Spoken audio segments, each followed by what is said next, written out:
Good morning सभी बच्चे को दिशा मैथमेटिक्स क्लासेस सीखे में। तो शुरू करते हैं आज प्रश्नावली 6.5 प्रश्न संख्या 8। प्रश्नावली जो है 6.5 है, प्रश्न संख्या 8 है। समझ गए? तो इससे पहले जितने भी क्वेश्चन है सब क्वेश्चन बना दिए। क्वेश्चन नंबर 8 जो है यहाँ से शुरू करते हैं। अपने गणित और कॉपी निकालिए और फटाफट बनाइए। आज समझे? चलिए शुरू कीजिए और देखिए गणित में सवाल क्या कह रहा है। 8 नंबर में कह रहा है आकृति 6.54। ये है आकृति 6.54। ए बी सी के अभ्यंतर में स्थित कोई बिंदु ओ है तथा ओ डी लंब बी सी, ओ ई लंब ए सी और ओ एफ लंब ए बी है, तो दर्शाए कि O A square plus O B square plus O C square minus O D square minus O E square minus O F square बराबर A F square plus B D square plus C E square. ये दोनों सवाल अभी जो 7 number का सवाल बनाए उसी तरह ये भी सवाल है। जो 7 नंबर का क्वेश्चन देखा होगा उसी प्रकार से ये है। तो फिगर इसको बनाइए और इसमें क्या सब दिया है और क्या कह रहा है इसको निकालने के लिए। आया समझ में? तो फिगर कैसा है? ये है हमारा फिगर।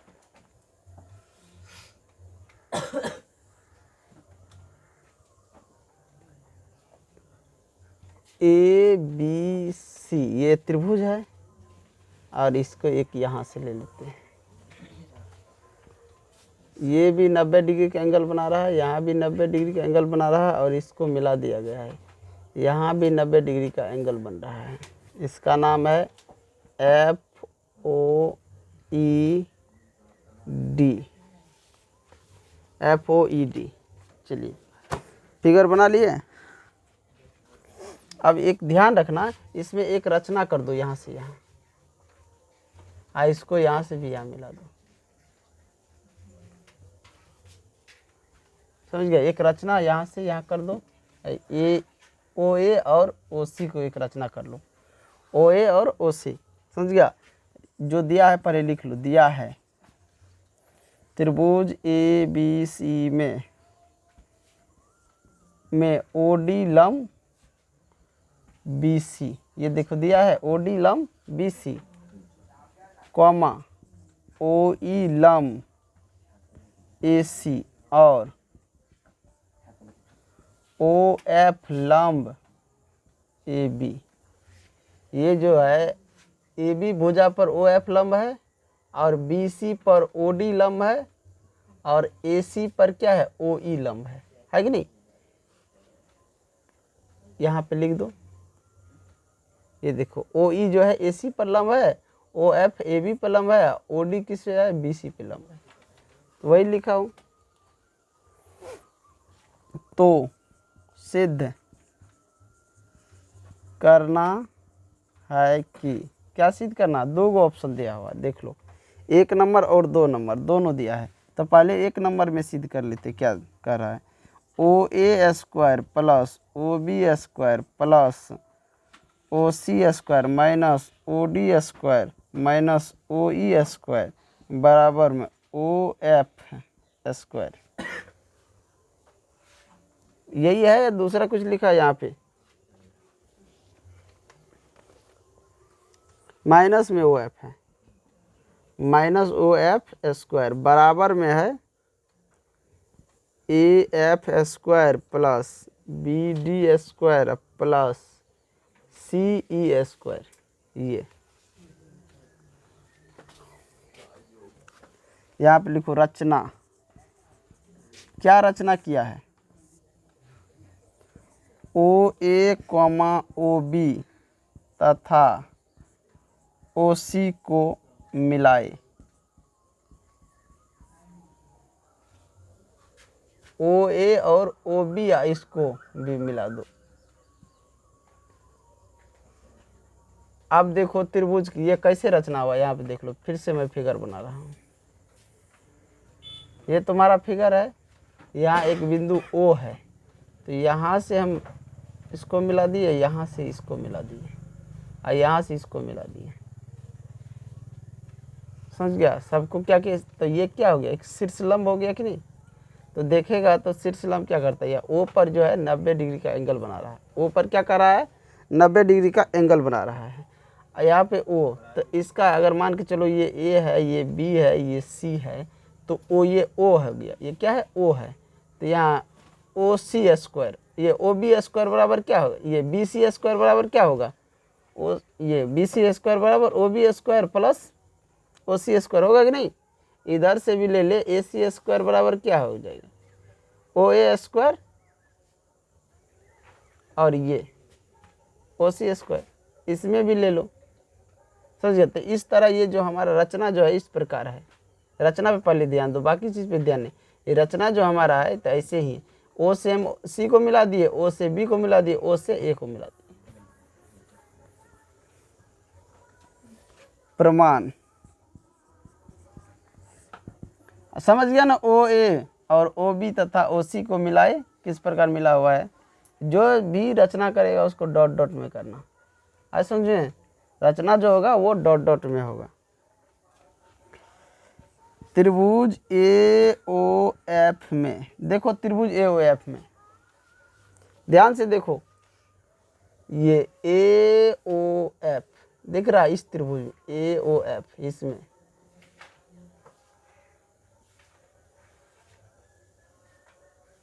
ए ओ एफ दिख रहा है, यहाँ पे दिख रहा है कि नहीं। इसमें देखो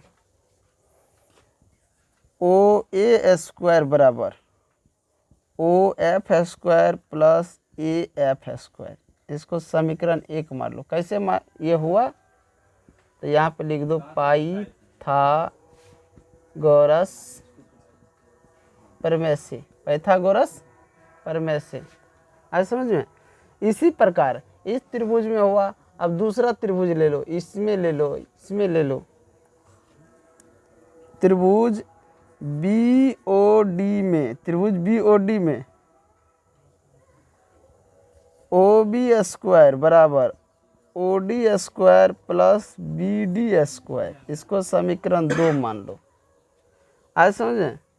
त्रिभुज, अब अगला त्रिभुज ले लो सी ओ ई, ये त्रिभुज कहाँ है रे, बी ओ डी, देखो ध्यान से, B O D, B O D, ये वाला पार्ट, ये वाला बी ओ डी। और उसके बाद ये ले आओ सी ओ ई, सी ओ ई, सी ओ ई, ये वाला सी ओ ई में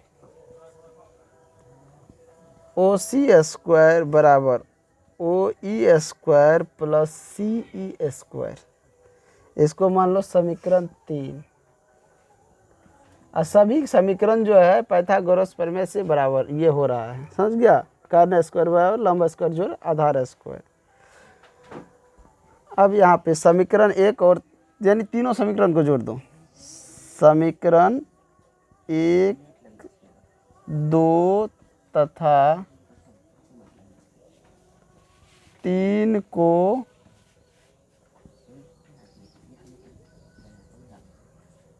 जोड़ने पर, समीकरण 1 और 2 और 3 को जोड़ने पर, समीकरण तीनों को जोड़ दो। देखो यहाँ पे तुम्हें ये भी पहले से जो सिद्ध करने के लिए दिया है उसको भी देखना पड़ेगा कि हम क्या करें, कैसे करें कि हम ले सकते हैं। अगर मान के चलो कि अगर ये हम यहाँ पे रचना नहीं करते तो इसके बारे में हम कुछ नहीं लिख सकते। और जो चीज़ हमें यहाँ पे देखना है उसके अनुसार थोड़ा सा रचना भी करना ज़रूरी है कि किसको पकड़े, ताकि वहाँ सवाल हमारा सिद्ध हो जाए, आज समझे। तो थोड़ा सा ऊपर हम मिटा देते हैं ये सब, क्योंकि नीचे जगह नहीं है। समीकरण 1, 2 और 3 को जोड़ो। समीकरण 1 में देखो क्या है, ए ओ ए स्क्वायर प्लस, इसको जोड़ो O B plus O B square plus, ये मतलब ये तीसरा हो गया, ये दूसरा, पहले दूसरा लिखो, ठीक है।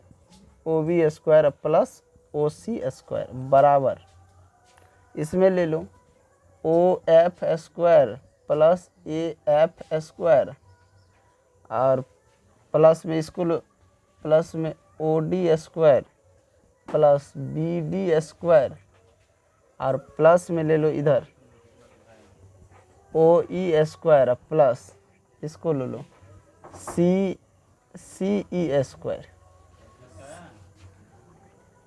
अब हमें देखो क्या करना पड़ेगा, ये सिद्ध करने के लिए क्या करना पड़ेगा, कहाँ माइनस है कहाँ प्लस है, कौन पार्ट को इधर रखे कौन पार्ट को उधर भेज दे, समझ गया। तब यहाँ पे देखो O A square plus O B square plus O C square, यहाँ तक तो ठीक है कि नहीं।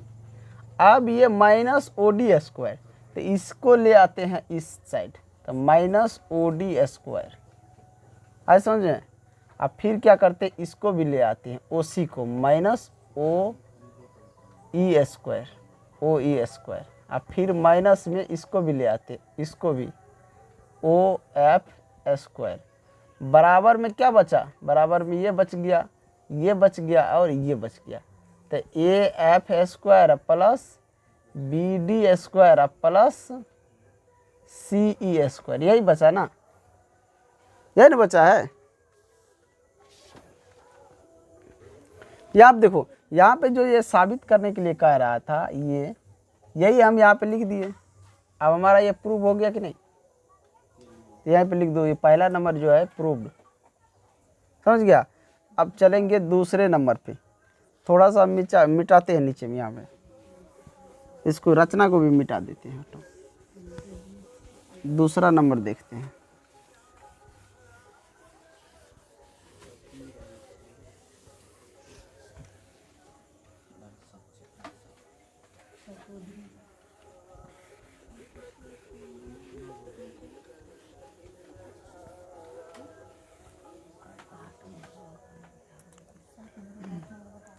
दूसरा नंबर सवाल देखो, दूसरा नंबर में क्या कह रहा है, दूसरा नंबर में कह रहा है ए एफ स्क्वायर प्लस, क्या कह रहा है, यही कह रहा है, दिखाओ तो।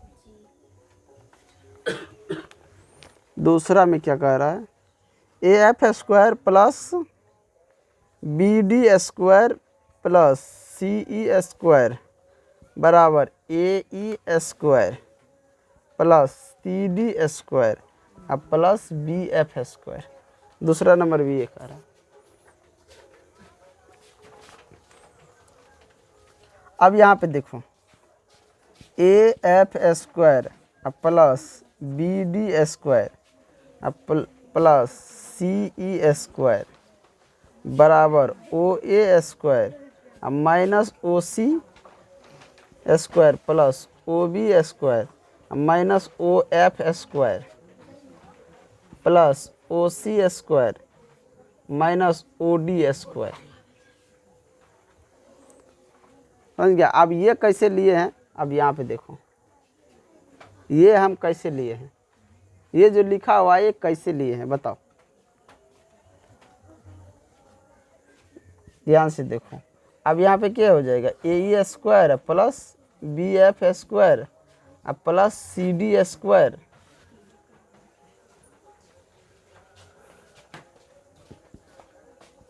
ए E square plus C D square plus B F square. यही प्रूव करना था, ये प्रूव तो हम कर दिए। अब कैसे कर दिए ये भी तुमको समझना तो चाहिए ना कि कैसे कर दिए।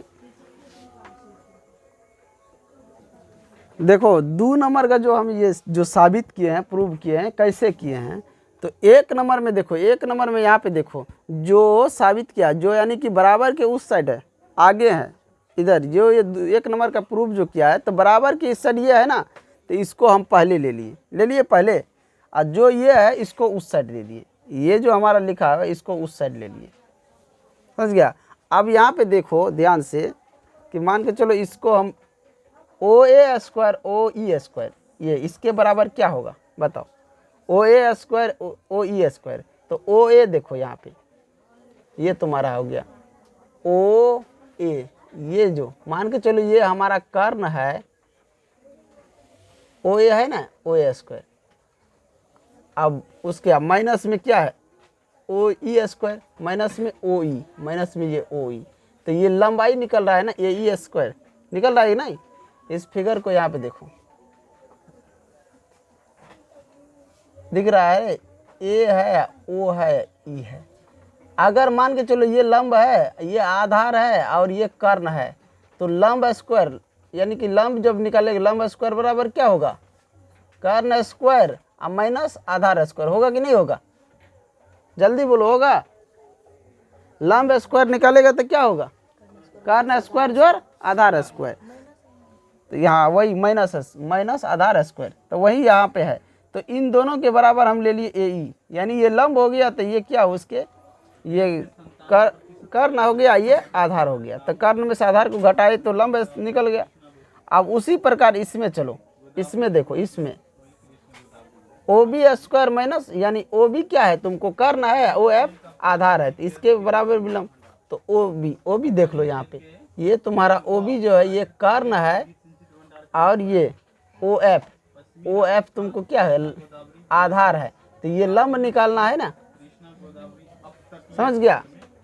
तो इसके जगह क्या लिखे हैं, बी एफ स्क्वायर, इसके जगह क्या लिखे हैं, बी एफ स्क्वायर लिख दिए। अब इसमें देखो, ओ सी तुम्हारा, ओ सी कर्ण है, यानी कि ओ सी जो है ये कर्ण है, तो ये क्या आधार है, तो ये क्या हो गया, लंब हो गया कि नहीं। तो इसको क्या लिख सकते हैं, सी ई या ई सी स्क्वायर, तो यहाँ पे सी डी है, तो दूसरा पार्ट ये वाला पार्ट ले लिया, इसमें ले लिया है। अब इसमें भी देख सकता है ना, सबसे इसमें तीनों में देखो तो सबसे बड़ा भुजा ये है ना, ओसी है ना। अगर इस पार्ट को नहीं लिया है तो इसमें देखो सबसे बड़ा भुजा क्या है, ओसी है, और ये क्या है, लंब है कि नहीं, और ये क्या है, इस त्रिभुज का ऐसे देखो तो मान के चल, कोई इसको आधार मान ले, तो ये भी तो लंब बना रहा है ना, तो यहाँ पे सी डी हो जाएगा, सी डी को लंब ले लो, इसको आधार ले लो, इसको कर्ण ले लो, तो क्या होगा, लंब सी डी बराबर क्या होगा, सी डी बराबर क्या होगा, O C square minus O D square होगा। जब ओ सी स्क्वायर अब माइनस दिया है ओ डी स्क्वायर, मतलब ये भुजा का लंब रखा है, तो इसके जगह पे डी सी ले लिया या सी डी ले लिया, समझ गया। तो इस अनुसार से प्रूव ये भी हो गया। अब क्वेश्चन नंबर 9 को देखो, क्वेश्चन नंबर 9 को, ये तुम्हें पाइथागोरस प्रमेय से ये सब याद रखना पड़ेगा, समझ गया। तो सब में देखो, सब में लंबे निकाला, सबका लंब निकाला है, समझ गया। इसका भी ये लंब निकाला है, इसका भी ये लंब निकाला है, इसका भी ये लंब निकाला है, सबके लिए लंबे निकाला है। ये भी दिया था, ये भी दिया था, और ये भी दिया था, सबके लिए क्या निकाला है, लंब निकाला है। तो जो कह रहा है उसको निकाल दिए, तो जिस अनुसार से बोलेगा उस अनुसार से। अब बोलोगे इसमें भी तो लंब है ना, है कि नहीं, इसमें भी है, लेकिन इसमें से नहीं निकाला, इसमें से नहीं निकाला, इसमें से नहीं निकाला, जिसमें से निकाला है उसमें से, तो तुमको वहाँ देख कर भी निकालना है कि किसमें से किसको निकाले कि ये आ जाए।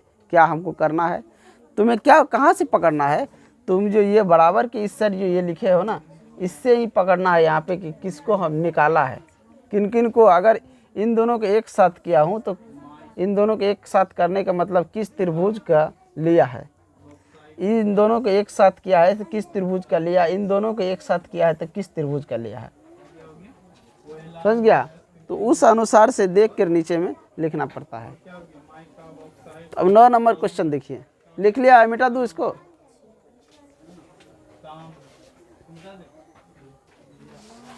क्वेश्चन नंबर 9 को देखो, 10 मीटर लंबी एक सीढ़ी दीवार पर टिकाने पर भूमि से 8 मीटर ऊंचाई पर स्थित एक खिड़की तक पहुंचती है। मान के चलो ये दीवार है, इसका खिड़की यहाँ पे है, यहाँ पे मान के चलो खिड़की है, और ज़मीन की कुछ दूरी से एक सीढ़ी लगाया गया, ये सीढ़ी है, ज़मीन की कुछ दूरी पर ये सीढ़ी है, ये इसकी ऊंचाई जो है 8 मीटर है, और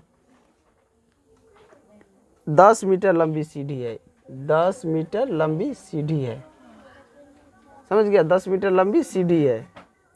तो मान के चलो इसको ए मान लो, इसको बी मान लो, इसको सी मान लो,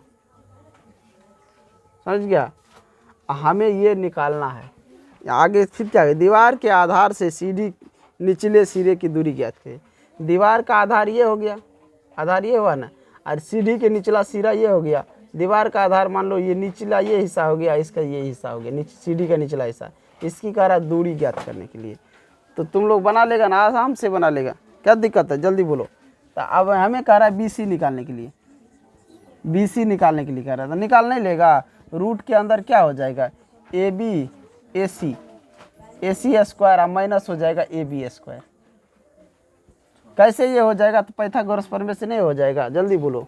या तुम लोग ये नहीं जानता है तो डायरेक्ट ऐसे भी तो लिख सकता है ना, ए सी स्क्वायर बराबर ए बी स्क्वायर और प्लस बी सी स्क्वायर लिख सकता है कि नहीं? ऐसे भी लिख सकता है, पाइथागोरस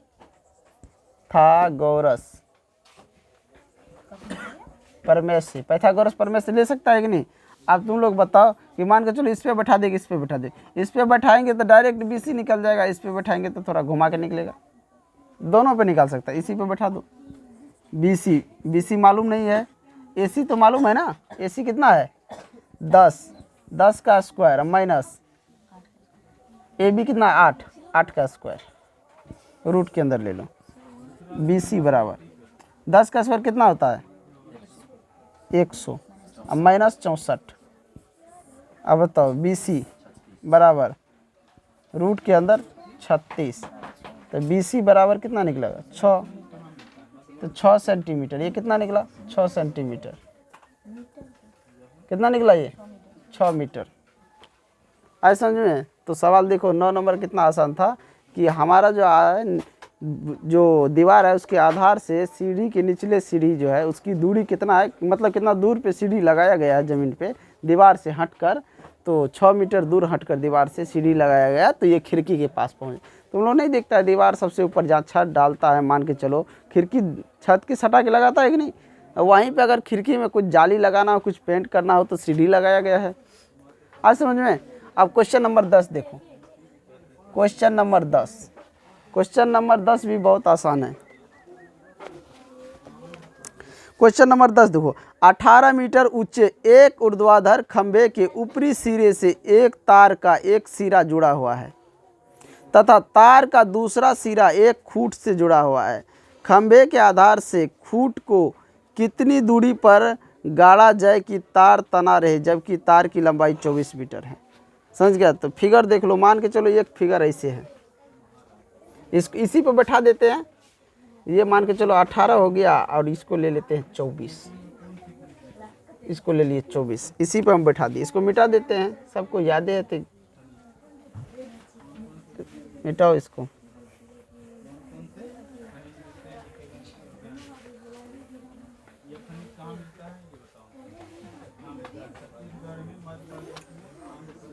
पहले पढ़ो, फिर से पढ़ो इस क्वेश्चन को। 18 मीटर ऊंचे एक ऊर्ध्वाधर खंबे के ऊपरी सिरे से एक तार का एक सिरा जुड़ा हुआ है। मान लो कि ए बी जो है ये एक खंबा है, 18 मीटर ऊंचा है, इसके ऊपरी सिरा में एक तार जुड़ा हुआ है। ऊपरा सिरा में जो है खंबा के ऊपरी सिरा में एक तार बांध दिया है, समझ गया? आगे कह रहा जुड़ा हुआ है, तार का दूसरा सिरा एक खूंट से जुड़ा हुआ है। तार का दूसरा सिरा जो है जमीन पे, मान के चलो ये खूंट जो है खंबा सी ले लो, कोई खूंटी गाड़ दिया है, उसमें क्या किया बांध दिया है। खंबे के आधार से खूंट को कितनी दूरी पर गाड़ा जाए कि तार तना रहे जबकि तार की लंबाई, यानी ये तार जो है ना, ये तार जो लंबा है 24 मीटर लंबा है। अकारा सिरे से कितनी जमीन की कितनी दूरी पर, खंबे से कितने दूरी पर उस खूंटी को गाड़ा जाए कि तार को सिरा से जब बांधेगा तार बिल्कुल तना रहे। समझ गया? मान के चलो कि यहाँ तुम्हारा खंबा है और तो यहाँ ज़मीन है और यहाँ पे तुम बांध दिया इस खंबे में ऊपर में तार, और तार इतना लंबा है कि तुम उसको जब ज़मीन पे खींचेगा कहाँ तनाएगा, वहीं पर खंबा गाड़ेगा, दूसरा वहीं पे बांधेगा ना। तो उसी तरह करा, ये इसकी लंबाई इतना है और ये इतना है, तो ये फिर इसमें भी यही करा निकालने के लिए, इसमें भी यही करा निकालने के लिए। तो अभी तुरंत तुम लिखा है बी सी बराबर क्या लिखा, रूट के अंदर ए बी स्क्वायर, ये A C square minus A B square निकाला है कि नहीं? कैसे निकाला? तो पाइथागोरस प्रमेय से अभी तुरंत निकाला है। तो बी सी बराबर में क्या होगा, यानी 24 का स्क्वायर कितना होता है, जल्दी बोलो 24 का 576 माइनस ए बी कितना हुआ 18 गुना 18 गुना कर लो, 18 8 44 होता है, 18 जोड़ लो जल्दी, 4 8 4 12 2 1 3 324। देखो जल्दी करके 324 आ रहा है या नहीं, घटा के देख लो। बी सी बराबर 576 और 324 को 2 7 में से 2 गया 5 2 यानी कि 252 देखो तो आ रहा है रे। अब 252 का वर्ग निकालेगा, कितना निकलेगा? जल्दी निकालो, 252 का निकल रहा है, निकल जाएगा। यहाँ BC बराबर नहीं निकल रहा है, देख लो 6√7 निकलेगा, इतना मीटर, 6√7 मीटर। देख लो निकाल के, इसका वर्गमूल निकालने के लिए आता है कि नहीं? पेयर लगा लो, पेयर लगाएगा नहीं? अब 1 2 कैसे आएगा? जल्दी बोलो, 2 कैसे आएगा? या गुणनखंड की विधि से निकाल लो, गुणनखंड से इसको निकाल लो। 2 से काटेगा तो कितना आएगा? 12 दूना 24, 6 दूना 12, फिर 2 से काटेगा तो 6 3। अब ये कितना से कटेगा जल्दी बताओ? हाँ, 3 से 21, 3 से 7। अब यहाँ पे देखो ये 7 तो नहीं कट रहा है, तो ये 2 गो पेयर लग गया, तो एक ठो इसमें से निकाल लो, एक ठो इसमें से 3, 3 दूना 6 हो गया 7, तो 6√7 मीटर। तो ये कितना निकला? 6√7 मीटर। जो जमीन खंबे से जो दूरी है जमीन की, जहाँ पे खूंटी गाड़ा गया है तार को तानने के लिए, तो वो 6√7 मीटर, 6√7 मीटर, 6√7 मीटर दूरी पर ताना गया है। समझ गया? तो इन्हीं के साथ मैं इस वीडियो को एंड करता हूँ। और जो भी इस चैनल पर जुड़े हो, चैनल को ज़्यादा से ज़्यादा शेयर कीजिए और लाइक कीजिए। धन्यवाद।